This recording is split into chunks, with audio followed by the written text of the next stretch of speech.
Hello everyone. Thank you all for watching the video and leaving meaningful comments. Wishing everyone good health and happiness. At night, Chung lay on the old bed, his eyes staring at the ceiling, his heart heavy with restless thoughts. Outside, the sound of wind whistling through the cracks in the door made the atmosphere even colder. He tossed and turned, unable to sleep. Memories of me, Nuong, kept flooding his mind, each image and word playing like a slow-motion film. He missed the days we were together, those simple happy moments that had now become an unattainable longing. The long night passed in loneliness and unending yearning. Early in the morning, as the faint light of dawn began to seep through the thick fog, Chung stepped out in front of his house. He stood silently, gazing into the distance where the mountains and forests appeared hazy amidst the white mist. His eyes reflected a sense of anticipation, hoping that I would appear somewhere in that scenery. But all he was met with was an eerie silence. He sat down on the porch, resting his chin on his hands, and softly called my name, Nuong, come back to me. His voice was gentle yet filled with longing, as if trying to send his feelings into the wind and clouds. Determined not to let his longing make him weaker anymore, Chung stood up and began his journey to find me. His steps were slow but resolute. Each step was a battle between hope and reality. He walked through familiar paths we had once traveled together and visited places we had been to. But everything now was just a memory, there was no sign of my presence.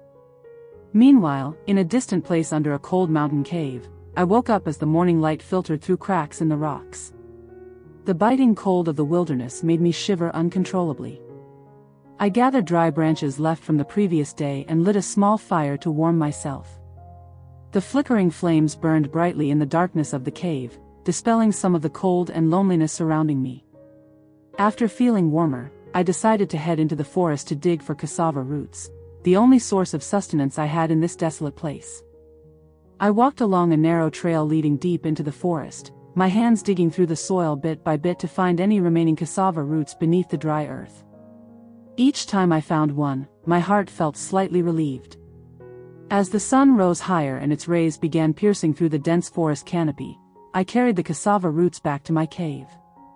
I placed them over the fire to roast until they were cooked and ate them piece by piece. The sweet and nutty flavor of cassava gave me some strength to endure another long day in this wild land. Yet still, my heart ached thinking about Chung, the man I knew was searching for me somewhere out there. I wondered whether we would have a chance to meet again amidst this vast wilderness. That question lingered in my mind throughout the long morning. My longing for him weighed heavily on my heart but also served as a motivation for me to keep living and hoping for a reunion that might not be far away. In the morning, Chung woke up with his heart still full of longing for me.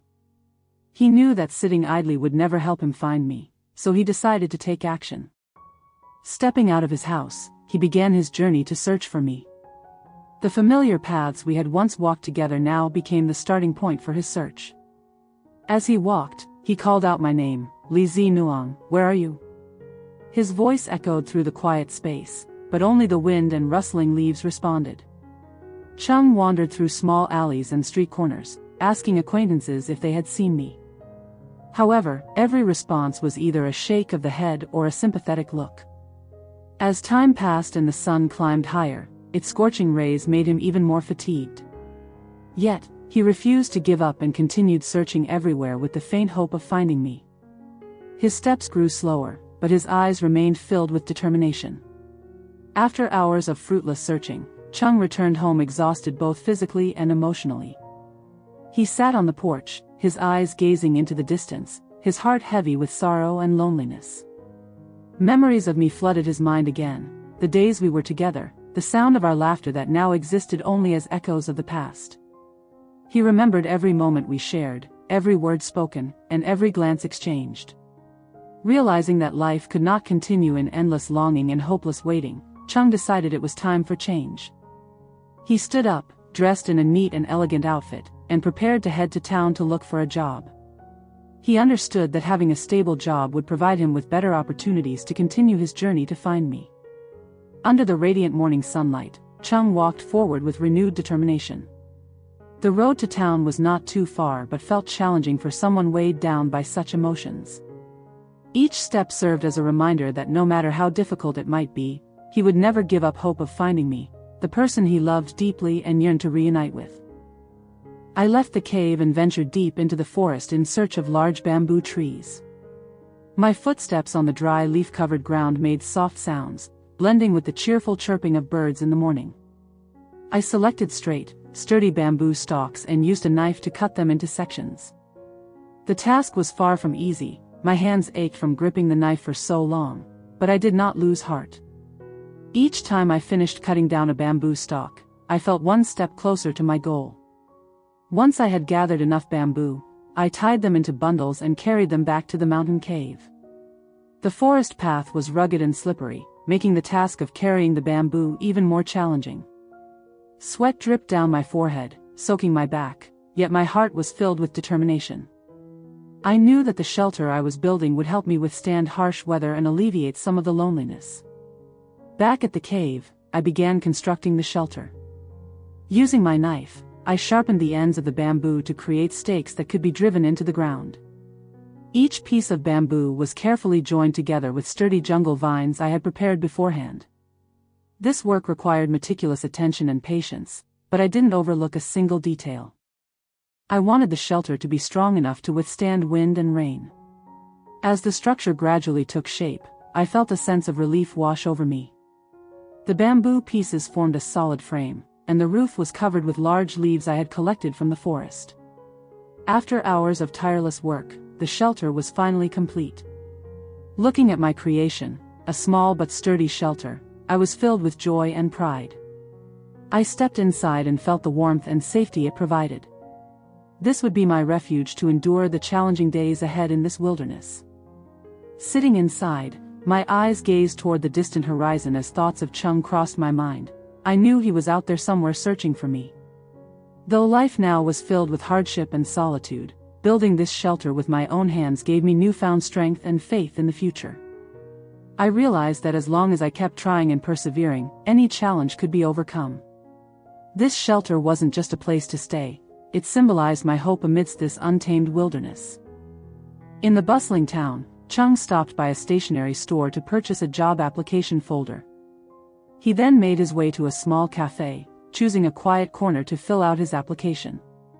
Amidst the lively atmosphere of the town, he carefully filled in each line of the form. Though focused on the task at hand, his thoughts constantly drifted to me, the person he longed to see again. Once the application was complete, Chung submitted it to the recruitment office. Even after fulfilling this task, his heart remained heavy with memories of me. On his way home after a long and exhausting day, both physically and emotionally, vivid images of me flooded his mind, as clear as if I were standing right before him. Returning to the old house where we had once been forced to leave, Chung held on to a faint hope that he might find traces of me there. He stepped inside with a small glimmer of expectation that I might have returned. But all that remained were memories. There was no sign of my presence. The house now stood desolate and cold. Quietly leaving the abandoned house, Chung felt more burdened than ever. His slow steps on the path home reflected the deep loneliness he was enduring.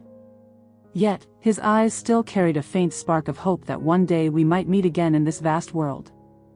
As night began to fall, Chung sat on the porch of his small home, gazing into the distant mountains and forests, believing that somewhere out there, I was waiting. His heart was a mix of profound sadness and fragile hope that his search would not be in vain. Softly, he called my name, Nuong, where are you? Please come back to me. His words echoed gently in the stillness, like a prayer carried by the wind and clouds. Though today did not bring the results he had hoped for, Chung resolved not to give up. He promised himself that tomorrow he would continue trying, persisting in his search for me in every way possible. Deep within him burned a small flame of hope that had never been extinguished, despite the hardships and challenges of life. Sitting in the growing darkness that enveloped his little home, Chung felt the weight of solitude but also understood that love and perseverance would guide him through it all. With this belief, he reaffirmed his determination to keep searching for me, the person he loved and yearned to reunite with in this vast world.